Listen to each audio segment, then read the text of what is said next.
Today, I wanted to cover 3 tips for healthy money relations. Recently, I had come across a study from an investment company, Edward Jones. They conducted this study of 2007 adults, 18 years and older, and the study came up with some very interesting data and also covered a few different suggestions. And so I wanted to talk to you about that today.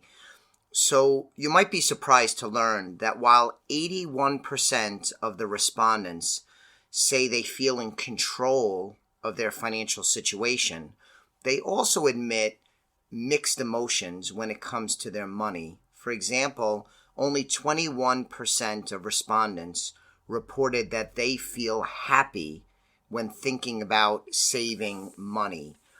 And that is a little discouraging as a financial planner who works closely with individuals and families, helping them win with money and increasing their financial IQ. That number is a little, again, disappointing. The survey also found a couple of other interesting statistics that 30% of respondents who have some emergency savings still do not have enough saved to cover 1 month of expenses. This too is alarming. Conventional wisdom, which I agree with, is that you should have 3 to 6 months of expenses in an emergency fund, typically in a bank and or money market. The fact that so few Americans have this in place is a disappointment. Another data point is that 25% of the respondents say they expect to reduce or improve their spending habits.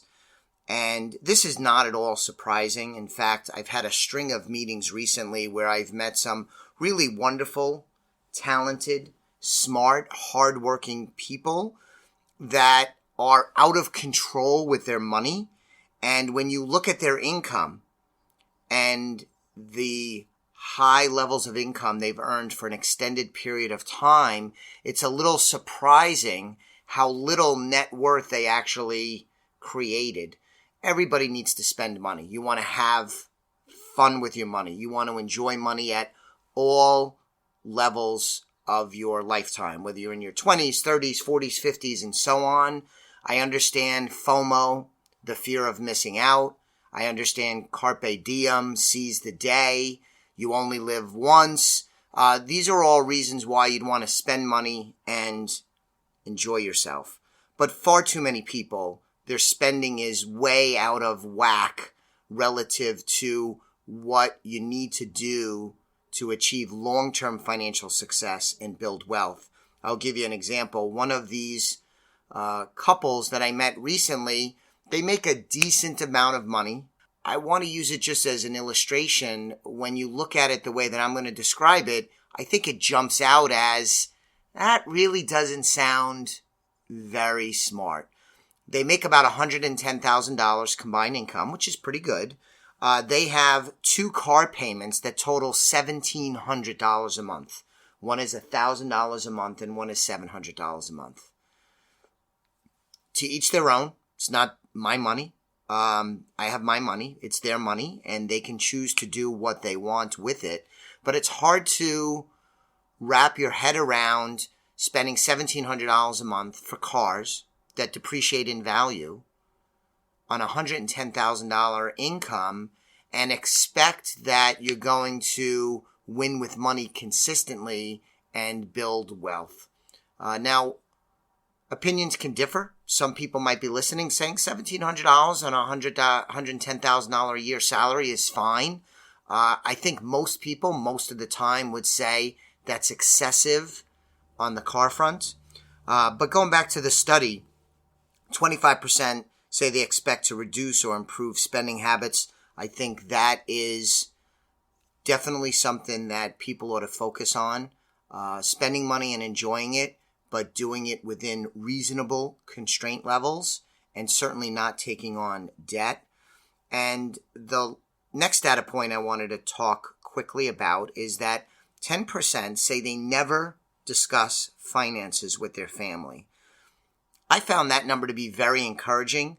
I got the sense from the report or the survey from Edward Jones that they thought that number was not so great. I actually looked at it optimistically because that means 9 out of 10 folks are discussing finances with family. My sense, having been a certified financial planner and working with families for over 27 years now, I would bet that 10, 20, even 30 years ago that number was higher.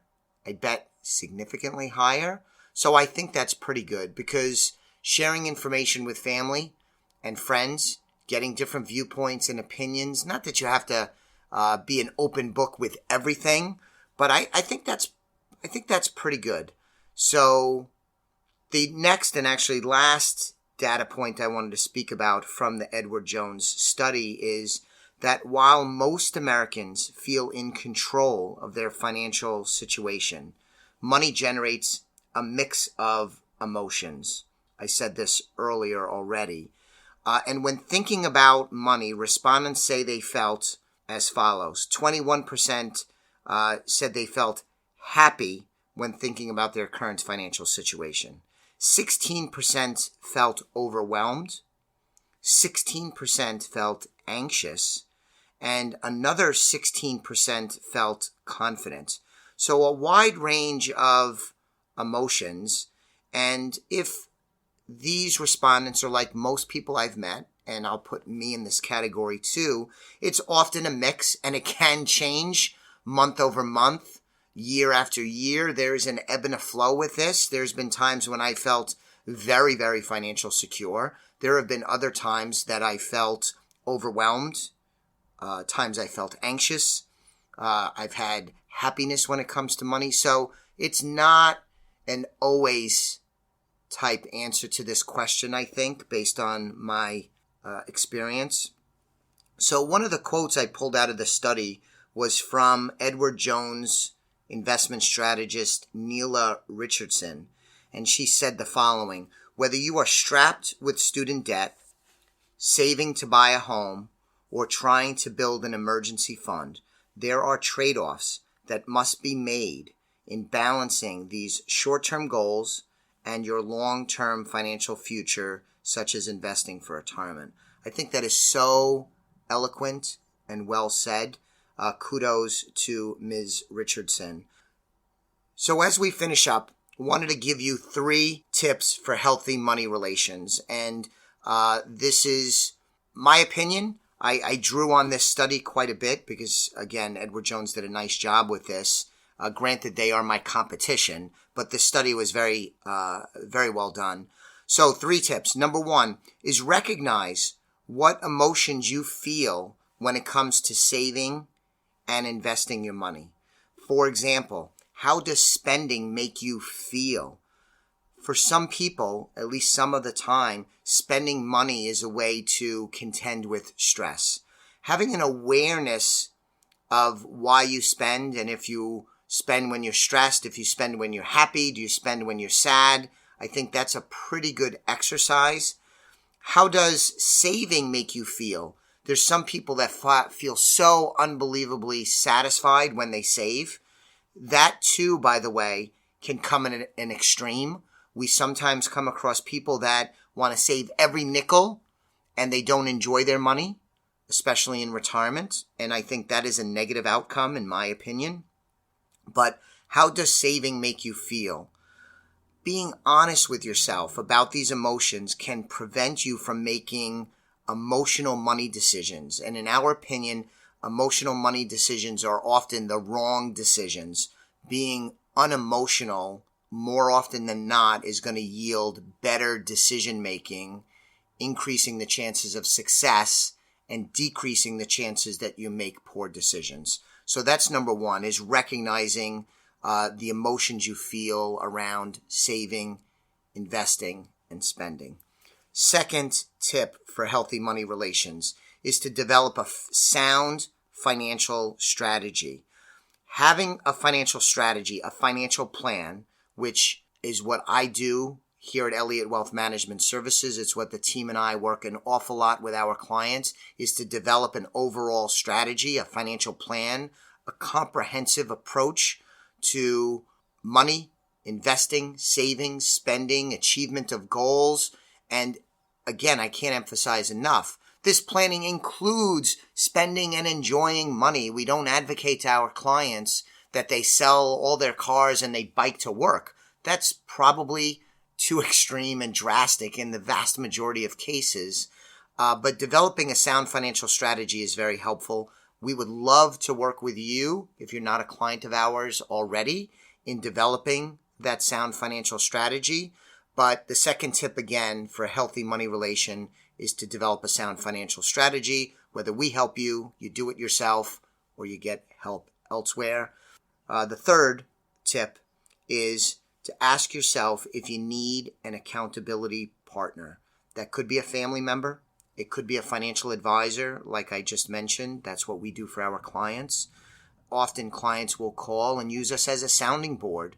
And when we would do review meetings, we talk about the plan, the goals, changes, pressures on folks to get things done, like home improvements or spending money on kids, or anxious to get out of the workforce, contrasted against wanting to make sure that there's enough money in the nest egg to retire successfully. But talking these through with our clients is an important role that we play. It's almost like a combination of teaching with a little bit of partnership and a little bit of counseling thrown in. It's kind of a eclectic mix. But ask yourself if you need an accountability partner. It could be anyone that's good with money, that you respect, that has your best interest at heart. And this accountability partner or partners can help keep you on track, allowing you to reach not just your long-term goals, but also your short and midterm goals. And that is extremely important. So just to review the 3 tips for healthy money relations. Number 1, recognize what emotions you have when it comes to saving, investing, and spending. Number 2, develop a sound financial strategy. And lastly, consider having one or more accountability partners, such as family members or financial professionals, who can help keep you on track. Thanks very much for listening. If you haven't subscribed to the podcast, please do so at iTunes or whatever platform you use to listen. I would appreciate it greatly if you would subscribe and if you would recommend a friend or family member to check out the Simply Financial podcast as well. I'll be back with you on the next episode of the Simply Financial podcast very soon. The views expressed are not necessarily the opinion of SagePoint Financial Incorporated and should not be construed directly or indirectly as an offer to buy or sell any securities mentioned herein. Investing is subject to risks, including loss of principal invested. Past performance is not a guarantee of future results. No strategy can assure a profit nor protect against loss. Please note that individual situations can vary. Therefore, the information should be relied upon when coordinated with individual professional advice. Please note, the information being provided is strictly as a courtesy. When you link to any of the websites provided here, you are leaving this website. We make no representation as to the completeness or accuracy of the information provided at these websites, nor is the company liable for any direct or indirect technical or system issues or any consequences arising out of your access to your use of third-party technologies, websites, information, and programs made available through this website. When you access one of these websites, you are leaving our website and assume total responsibility and risk for your use of the websites you are linking to. Securities and advisory services are offered through SagePoint Financial Incorporated, member FINRA SIPC. Insurance services offered through Elliott Wealth Management, LLC, not affiliated with SagePoint Financial.